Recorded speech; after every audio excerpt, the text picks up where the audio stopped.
Gente, vou aproveitar que eu estou no carro com o El, porque a gente não para nunca em E aí, casa. Brasil, tudo bem? Pra conseguir gravar um vídeo. E vou contar a resolução da história da casa, né? Que às vezes eu recebo pergunta na caixinha de perguntas sobre isso. A gente estava esperando ter resolução final para passar para vocês o que aconteceu. Quem me acompanha lá nos stories viu que por um tempo eu postei um pouquinho de uma obra de uma casa que estava em finalização, que foi uma casa que a gente deu entrada na compra realmente, que seria nossa. Aí eu falei, well, tá 100% que essa casa é nossa? Já rolou documentação, rolou tudo, porque se for ok, eu posto, né, pessoal, para dividir com o pessoal, que eu adoro esse tipo de coisa, de obra, de dividir minhas conquistas também. Eu tô há muito tempo no Instagram, então tem gente que me acompanha há muitos anos, 10 anos. E essas pessoas também sempre estão conversando comigo, ficam felizes com as nossas conquistas. E a gente compartilha tudo mesmo, a gente sempre foi assim. E com a casa não seria diferente, né? A gente pegou primeiro como critério principal, na verdade foi principal, o condomínio. A gente pesquisou a casa a princípio pelo condomínio. Pesquisamos diversos condomínios em diversos lugares. Em Nova Iguaçu a gente só conhecia um, mas nesse condomínio a gente não amou 100%. Então a gente começou a procurar condomínio que era a estrutura que a gente queria, para as nossas filhas crescerem com qualidade de vida e também porque a gente tem cachorro. De todos os condomínios que a gente visitou em vários bairros, até assim, distantes de onde a gente mora, a gente escolheu um no Recreio dos Bandeirantes, que fica aproximadamente 50 minutos aqui de casa. E a gente se encantou por aquele condomínio, né, amor? A gente se apaixonou. E lá dentro a gente procurou casa durante um ano praticamente, até a gente achar aquela, que era uma casa que estava em finalização de obra. Então a casa era da construtora. Na verdade foi uma terceira opção de compra. Foi uma terceira opção de compra, não foi nem a primeira, nem a segunda. Foi a terceira ou quarta. Foi... Não era a casa que a gente tinha amado, porque a casa que a gente tinha amado, a pessoa tirou de venda. A pessoa estava com um valor, ela aumentou o valor em 30% e pegou e falou o seguinte: fulano já me ofereceu esses 30%, e aí, você vai me oferecer mais quanto? Meio que começou a leiloar. Eu falei, a gente não vai entrar nessa não. Pobre não tem um minuto de paz. Quando a gente acha que vai conseguir um negócio, a mulher resolveu tirar de venda a casa que a gente tinha amado. Então a gente pesquisou outras no condomínio que a gente gostou bastante também, porque era um condomínio maravilhoso, as casas aí a gente também. Conheceu essa segunda que a gente gostou muito, assim, a gente gostou bastante. Porém, a casa estava enrolada com o negócio de documentação lá, com o proprietário. Então aí teve essa terceira opção, que foi a casa que a gente acabou escolhendo. Foi uma terceira opção. Porque na verdade lá as casas assim tem um valor alto. E a gente estava procurando, de verdade, era aluguel. Porque a gente sabia que era um valor assim mais em conta pra gente assumir. E a gente já queria mudar de imediato. Porque como eu trabalho com a internet, a gente nunca acha que isso vai acontecer, né? Quando a gente começa a trabalhar com a internet, a gente só vê a parte boa de tudo. Mas depois que a gente tem filho, a mentalidade muda. Então eu queria que elas vivessem com mais liberdade e eu com menos medo fora de casa trabalhando. Porque algumas pessoas descobriram meu endereço de onde eu moro atualmente e começaram a bater lá no portão. E eu comecei a ficar com muito medo trabalhando com as minhas crianças em casa. A Tuíla, ela foi criada dentro de sítio, dentro da casa dos avós, assim, então ela foi criada com muita liberdade, ela foi criada assim, com muita segurança. E eu também, eu fui criado muito solto, não com tanta segurança não, mas assim, eu sempre fui aquele jovem que tava na rua jogando bola, brincando de gude, brincando de peão, brincando de bola, de vôlei, mas tudo na rua. Então a gente quer isso para as nossas filhas. Porém, hoje a gente vive numa sociedade muito, muito, muito perigosa. Então a gente preza, em primeiro lugar, a segurança. Então o primeiro passo foi sempre escolher o condomínio. A gente nem ligou para localização, a gente procurava um condomínio que oferecesse isso mesmo, segurança e liberdade para as crianças poderem brincar com um parquinho. E esse a gente chamou estrutura, né? Aí nessa casa final, que a gente foi procurando aluguel, a Lê lá do Miller Imóveis, tem até Millerflix contando a nossa história da aquisição da casa. Depois vocês podem ir lá no canal para ver também como é que foi o processo da escolha da casa. Ela deu a sugestão, porque a gente não compra a casa. Eu falei assim, porque a gente não tem esse dinheiro, né? Ela, não, mas tem como dar uma entrada, você dá um sinal e depois você de repente consegue o financiamento do restante que falta. Aí a gente falou, nesse valor todo, será que dá? Dá. Então fechou. Aí a gente começou a conversar com o banco super apoiou. E a gente assinou um contrato com a construtora daquela casa, ela que construiu daquele jeito todo bonito que eu tinha mostrado pra vocês. E era um jeito assim que a gente gostou, né? Um estilo que a gente gostou. E a gente conseguiu acompanhar o acabamento, a finalização da obra deles. Mas foi tudo projeto deles e eles que escolheram daquela forma. A gente só conseguiu acompanhar o finalzinho, né? da obra. E a gente acompanhando a finalização da obra. E quando a gente assinou o contrato de compra, não, contrato de... compra e venda. Aquele já era o contrato de compra e venda? Promessa de compra e venda. Quando a gente já assinou esse contrato, a partir daquele momento a gente já podia entrar no condomínio, botaram a gente no grupo do condomínio, entramos na casa para acompanhar a finalização da obra. Todos vocês acompanharam nos stories. Aí eu ainda falei assim, Well, tem alguma chance de dar errado? Aí ele, vou perguntar ao pessoal lá do banco, perguntar não sei o quê. O El disse que a chance de dar errado era mínima. O pessoal ligou pro pessoal do banco, não tem como dar errado. Aí é 99% de chance de dar certo. Aí eu falei, então agora eu vou começar a apostar, né, pra compartilhar com o pessoal. Aí foi. Só que, como era um valor alto, ele não era só o gerente do banco que resolvia. Precisava passar pelos superiores dele, que eram superintendentes do banco todo. E essas pessoas precisavam conhecer a pessoa que pegaria o dinheiro no banco, né? Nós dois. Então eles acompanharam o processo com a gente de 6 meses. Foram nas nossas lojas, conheceram nossos negócios, tiveram acesso às nossas contas bancárias, faturas de cartão de crédito, tudo. Conheceram a nossa vida financeira. Faturamento até das máquinas de cartão. Eles tiveram nosso acesso à nossa vida financeira em toda, né? E foram comitês que iam aprovar esse crédito pra gente fazer o pagamento da casa. Depois que o proprietário lá, o dono da construtora, finalizasse a obra, ele tinha prazos, né, pra cumprir. Tipo, finalizou a obra, então ele tem um prazo de não sei quantos dias pra tirar o RGI, a BITS. E depois que ele conseguisse emitir isso, a gente tinha um prazo de tantos dias pra pagar não sei o quê. Era tudo prazos que tinham que cumprir e não poderiam vencer o processo, porque se vencesse, teria que começar tudo do zero. E a gente foi seguindo, aí acabou a obra, a gente deu uma enrolada lá pra ele entregar um documento pra gente, e o nosso prazo foi diminuindo pra pegar o dinheiro. Aí começou a ficar tudo muito tenso, né, no final. Aí passou pelo comitê do banco, né, que é o superior do gerente, e deu tudo certo. Aí faltava só... Ligou pra gente, o pessoal do comitê ligou pra gente. Parabéns, tá tudo certo, agora o banco vai pagar. E a gente comemorou, a gente vibrou, a gente foi até lá com a família na casa, olha a expectativa criada. Mas isso foi numa sexta-feira à noite. Essa última reunião do banco foi entre eles lá, foi uma sexta-feira à noite. Aí quando chegou na segunda de manhã, veio a notícia que como terminou o comitê tarde, eles não tinham terminado de fechar lá, alguma coisa assim, que faltou assinar, né, tudo do sistema. Aí deixaram para poder fazer na segunda.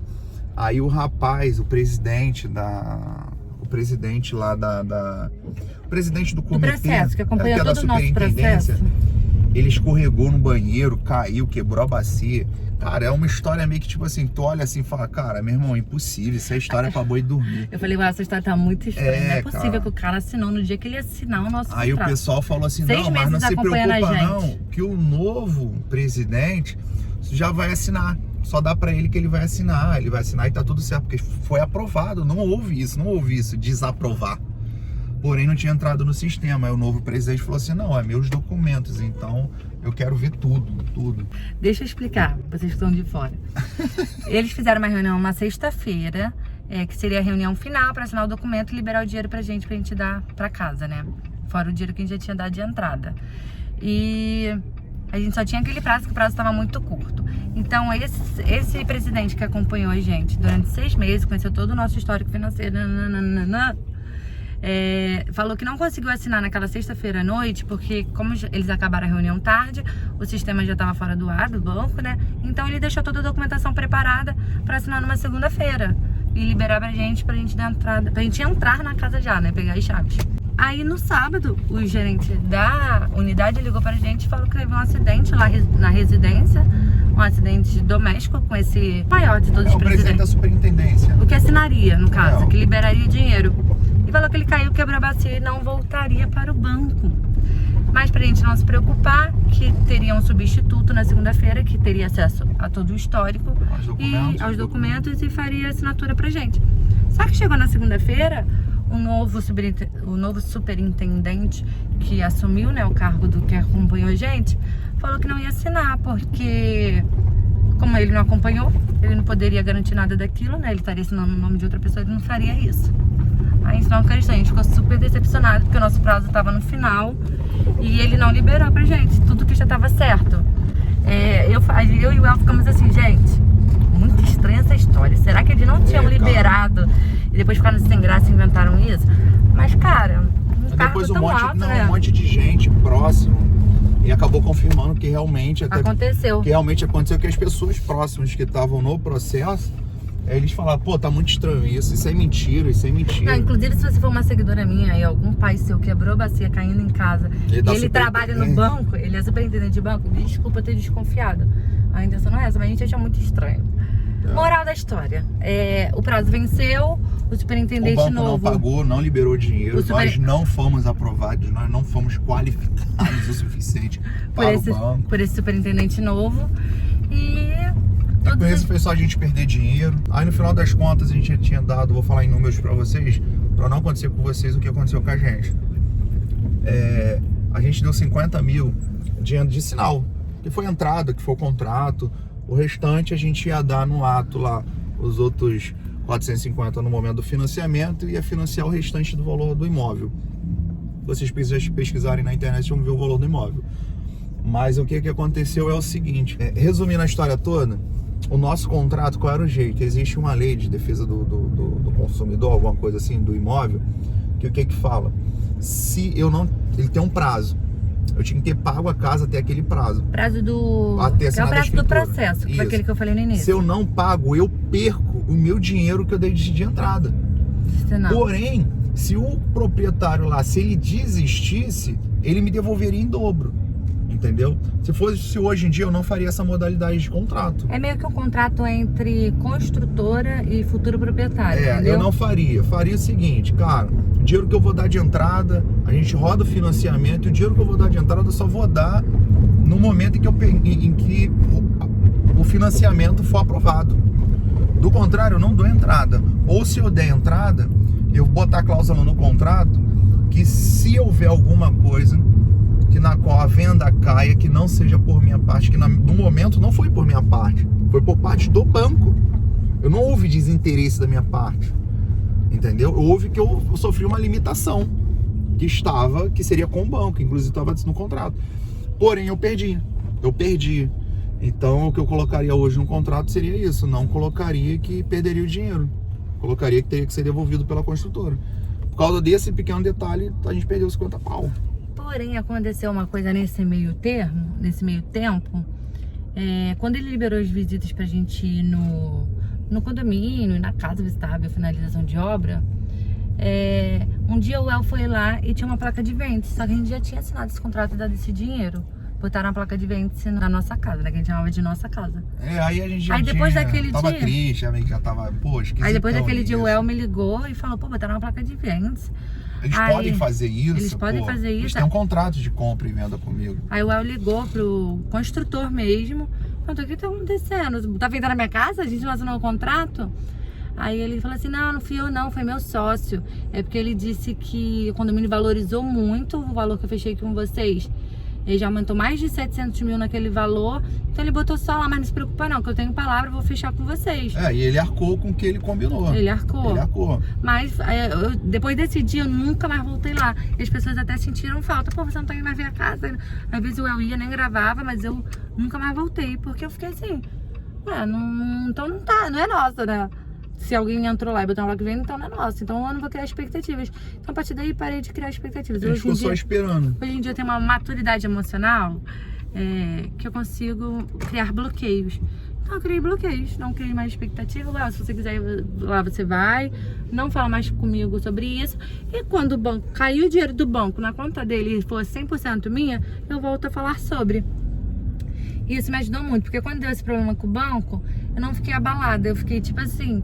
então não era pra ser mesmo, sabia? Às vezes a gente tava se precipitando, porque não era a nossa casa top 1, né? Já era top 3. No Recreio a gente fechou pelo condomínio, mas pela rotina, minha vida em Nova Iguaçu, né? Poderia atrapalhar em algo nesse momento, que a gente tá em momento de crescimento com hamburgueria. Um exemplo, assim, só pra vocês entenderem. A gente tem muito dinheiro investido em negócios. Hoje nós só temos um carro, velho. E nem podemos comprar um outro carro. Nós somos trabalhadores. Esforçados. Então, assim... a gente assim que se mudasse teria que comprar um outro carro sem poder financiar como qualquer outra pessoa, e tá tudo bem também, mas só para vocês entenderem como que é o processo, porque os nossos negócios estão em Nova Iguaçu, entendeu? Aí quando deu errado a gente ficou de boas. Nós tivemos uma consultoria do Miller Imóveis lá, tipo assim, top, excelente. Levaram a gente de acordo com o que a gente queria, em casas incríveis, tentou negociar com construtores, cara, com proprietários. Indico, cara. Você tem uma pessoa que conhece o mercado para poder estar te orientando, é uma outra parada.